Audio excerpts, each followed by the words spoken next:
দিচ্ছ না কেন? এই শালি, তোর বোনকে নিয়ে আয়, আমি চলে যাব। দুলা ভাই আমাদের 20,000 টাকা দিয়ে দেন, আমরা আপনার বউকে দিয়ে দিব, আপনি আমাদের বোনকে নিয়ে বাসর করতে পারবেন। আরে ও শালি, 20,000 টাকা করে টাকা হলো।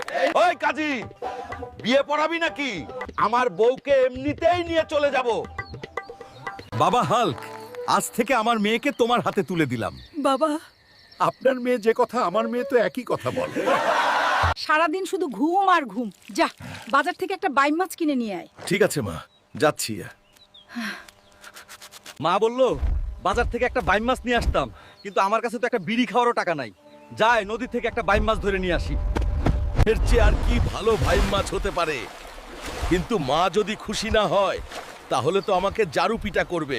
মা দেখো, ঘর থেকে বের হয়ে তোমার জন্য কত গরম বাইম মাছ নিয়ে এসেছি। কি রে পেট মোটা, তুই এটা কি নিয়ে আইছস? এই জন্যই তো তোরে বিয়ে করাবো। আরে মা, তুমি যদি আমাকে বিয়ে না করাও তাহলে এই সাপ